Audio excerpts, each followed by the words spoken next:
ക്രിസ്തുവിൽ ഏറ്റവും സ്നേഹം നിറഞ്ഞവരെ, ഇന്ന് തിരുസഭ വിശുദ്ധ കുരിശിൻ്റെ മഹത്വ തിരുനാൾ സന്തോഷത്തോടെ ആഘോഷിക്കുകയാണ്. ഒറ്റ നോട്ടത്തിൽ ഇത് വിചിത്രമായി തോന്നിയേക്കാം. നാണക്കേടിൻ്റെയും മരണത്തിൻ്റെയും പ്രതീകമായ ഒരു പീഡന ഉപകരണമായ കുരിശ്. എന്നിട്ടും ക്രിസ്ത്യാനികളായ നമുക്ക് കുരിശ് പരാജയമല്ല, അത് വിജയമാണ്. അത് അപമാനമല്ല, അത് മഹത്വമാണ്. അത് മരണമല്ല, ജീവിതമാണ്. കുരിശ് ക്രിസ്തു വാഴുന്ന സിംഹാസനമാണ്. സ്വർഗത്തിൻ്റെ വാതിലുകൾ തുറക്കുന്ന താക്കോലും നമ്മുടെ രക്ഷയുടെ അടയാളവും സ്വർഗത്തിലേക്കുള്ള ഗോവണിയും ദൈവത്തിൻ്റെ കുഞ്ഞാട് നമുക്ക് വേണ്ടി തന്നെ അർപ്പിച്ച ബലിപീഠവുമാണ്.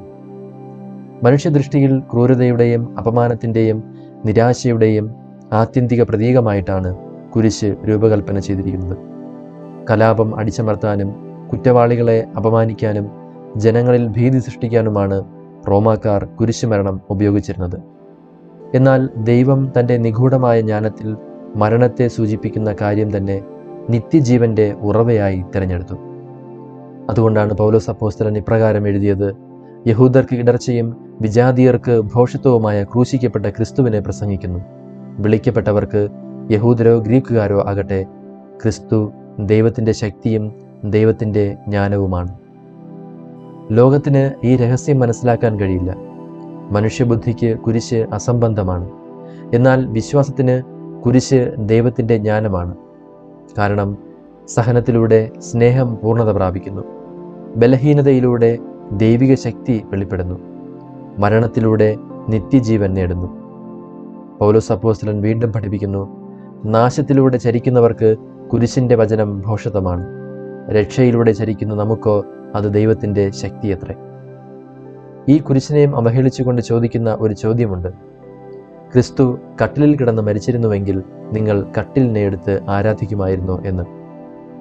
ആ ഒരു ചോദ്യം വരുന്നത് തന്നെ രക്ഷാകര പദ്ധതിയിൽ കുരിശിൻ്റെ സ്ഥാനം അറിയാത്തത് കൊണ്ടാണ്. പ്രിയപ്പെട്ടവരെ, ദൈവത്തിൻ്റെ പദ്ധതിയിൽ കുരിശ് ഒരു യാദൃച്ഛിക സംഭവമല്ല. രക്ഷാകര ചരിത്രത്തിൻ്റെ തുടക്കം മുതൽ തന്നെ അത് മുൻകൂട്ടി നിശ്ചയിച്ചിരുന്നു. അത് വെളിപ്പെടുത്തുന്നതാണ് ഇന്നത്തെ ഒന്നാമത്തെ വായന. മരുഭൂമിയിൽ ദൈവത്തിനും ദൈവത്തിൻ്റെ ദാസനായ മോശയ്ക്കുമെതിരെ ജനം തിരിഞ്ഞപ്പോൾ ജനത്തിന് സർപ്പദംശനമേൽക്കുന്നു. അപ്പോൾ മോശ പിച്ചള സർപ്പത്തെ ഉയർത്തി നിർത്തുന്നു. അതിൽ നോക്കിയവർ രക്ഷപ്പെട്ടു. യേശു തന്നെ പിന്നീട് പറഞ്ഞു: മോശ മരുഭൂമിയിൽ സർപ്പത്തെ ഉയർത്തിയതുപോലെ തന്നിൽ വിശ്വസിക്കുന്നവന് നിത്യജീവൻ ഉണ്ടാകേണ്ടതിന് മനുഷ്യപുത്രനും ഉയർത്തപ്പെടേണ്ടിയിരിക്കുന്നു എന്ന്. അതുകൊണ്ട് കുരിശ് അവിചാരിതമായി സംഭവിച്ച ഒന്നല്ല. അനാദി മുതൽ ദൈവത്തിൻ്റെ പദ്ധതിയിലെ ഭാഗമായിരുന്നു അത്. അതുകൊണ്ട് കട്ടിലിൽ കിടന്ന് മരിച്ചിരുന്നുവെങ്കിൽ എന്ന ചോദ്യം തിരുലിഖിതങ്ങൾ അവർക്കറിവില്ല എന്നതിന് തെളിവാണ്. ചെങ്കടൽ പിളർന്ന മോശയുടെ മരവടിയും ജലപ്രളയത്തിൽ നിന്ന് നോഹയെയും കുടുംബത്തെയും രക്ഷിച്ച പേടകത്തിൻ്റെ തടിയും പാപം കൊണ്ടുവന്ന ഏദൻ തോട്ടത്തിലെ മരവും പാപത്തെ അപ്പാടെ പരാജയപ്പെടുത്തിയ മരക്കുരിശും രക്ഷാകര ചരിത്രത്തിൽ അവിചാരിതമായി സംഭവിച്ച ഒന്നല്ല. ഇനി എന്തുകൊണ്ടാണ് യേശു കുരിശിൽ മരിച്ചത്? അങ്ങനെ ചോദിച്ചാൽ ഉത്തരം ലളിതമാണ്: സ്നേഹം ഒന്നുകൊണ്ട് മാത്രമാണ്. എന്തെന്നാൽ അവനിൽ വിശ്വസിക്കുന്ന ഏവനും നശിച്ചു പോകാതെ നിത്യജീവൻ പ്രാപിക്കുന്നതിനു വേണ്ടി തൻ്റെ ഏകജാതനെ നൽകാൻ തക്ക വിധം ദൈവം ലോകത്തെ അത്രമാത്രം സ്നേഹിച്ചു.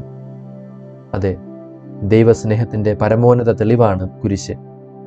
ദൈവം നമ്മെ സ്നേഹിക്കുന്നത് വെറും വാക്കുകൾ കൊണ്ടല്ല, മറിച്ച് തൻ്റെ ജീവിതം കൊണ്ടാണെന്ന് അത് നമ്മോട് പറയുന്നു.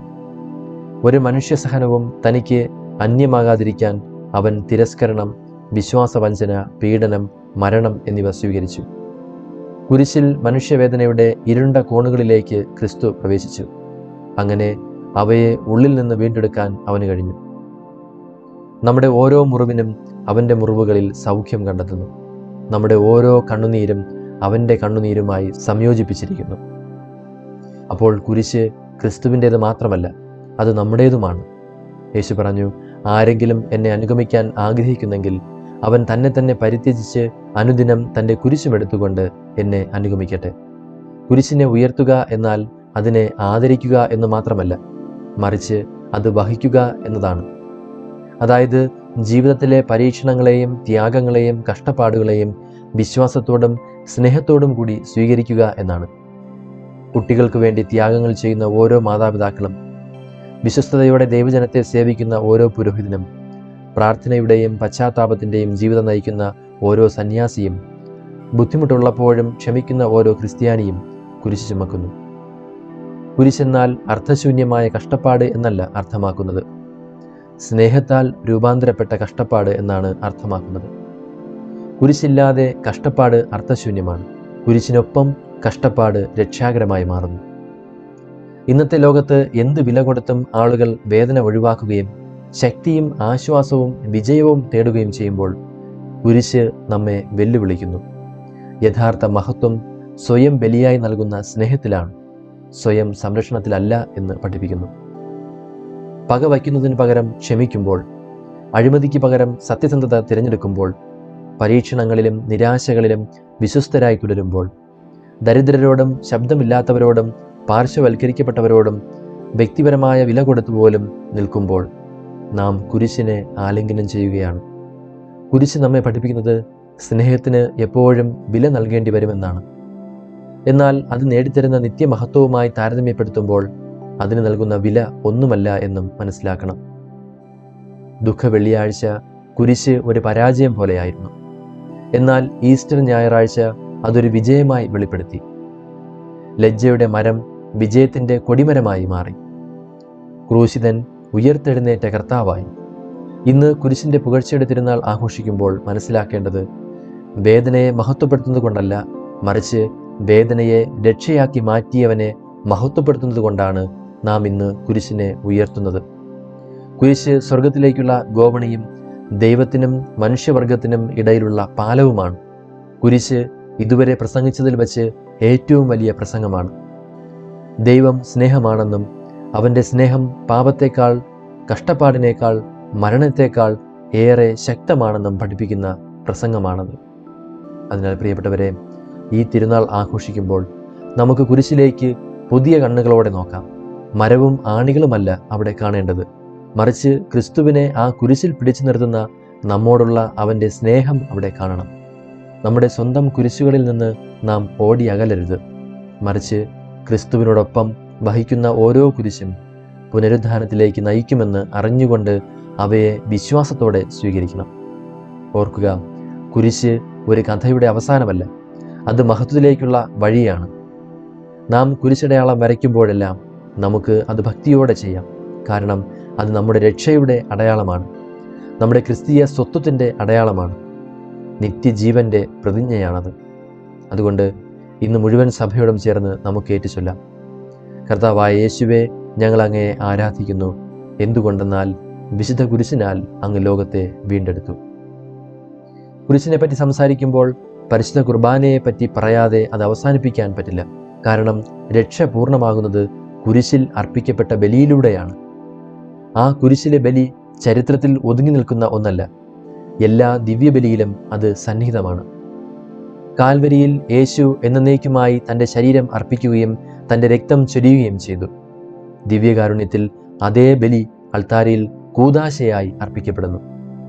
നമ്മുടെ ദേവാലയത്തിൽ ബലിപീഠം യഥാർത്ഥത്തിൽ കുരിശിൻ്റെ തുടർച്ചയാണ്. ക്രിസ്തുവിൻ്റെ വ്യക്തിത്വത്തിൽ പുരോഹിതൻ കുരിശിൽ തറച്ച ക്രിസ്തുവിൻ്റെ അതേ ശരീരത്തെയും അവൻ്റെ പാർശ്വത്തിൽ നിന്ന് ഒഴുകിയ അതേ രക്തത്തെയുമാണ് അർപ്പിക്കുന്നത്.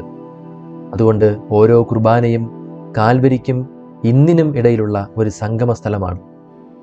നാം വിശുദ്ധ കുർബാനയെ സമീപിക്കുമ്പോൾ നമുക്ക് ലഭിക്കുന്നത് ഒരു പ്രതീകമല്ല, മറിച്ച് മരിച്ച് ഉയർത്തെഴുന്നേറ്റ ക്രിസ്തുവിനെയാണ്. അങ്ങനെ കുർബാന കുരിശിൻ്റെ ജീവിക്കുന്ന ഫലമാണ്. കുരിശില്ലാതെ കുർബാനയില്ല. കുർബാന കൂടാതെ നമുക്ക് കുരിശിൻ്റെ രക്ഷാശക്തിയിലേക്ക് യഥാർത്ഥത്തിൽ പ്രവേശിക്കാനും കഴിയില്ല. കുരിശ് നമ്മെ ദിവ്യകാരുണ്യ ജീവിതം എങ്ങനെ നയിക്കണമെന്നും പഠിപ്പിക്കുന്നു.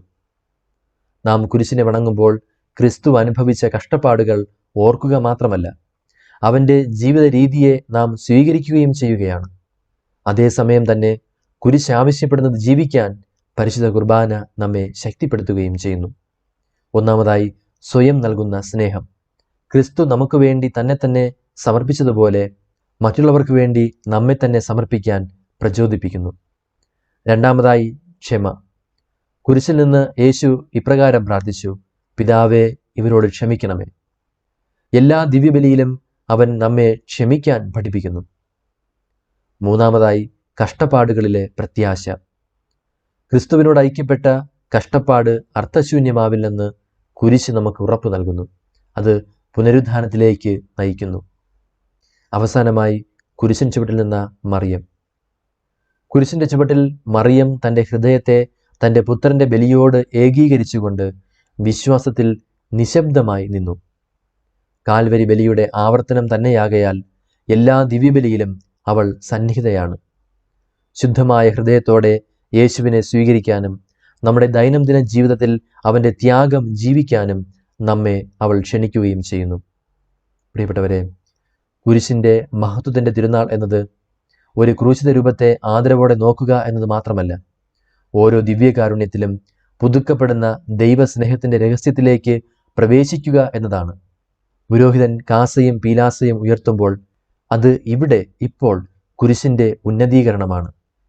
അതിനാൽ പ്രിയപ്പെട്ടവരെ, അറുക്കപ്പെട്ട കുഞ്ഞാടിനെ ആരാധിക്കാൻ, നമ്മുടെ ദൈനംദിന കുരിശുകളെ അവനോടൊപ്പം ഒന്നിപ്പിക്കാൻ, അവൻ്റെ ശരീരത്താലും രക്തത്താലും രൂപാന്തരപ്പെടാൻ, ലോകത്തിൽ കുരിശിൻ്റെ ശക്തിയുടെ ജീവിക്കുന്ന സാക്ഷികളാകാൻ വിശ്വാസത്തോടെ ഈ ബലിപീഠത്തെ നമുക്ക് സമീപിക്കാം. സർവശക്തനായ ദൈവം, പിതാവും പുത്രനും പരിശുദ്ധാത്മാവും നമ്മെ സമൃദ്ധമായി അനുഗ്രഹിക്കുമാറാകട്ടെ. ആമേൻ.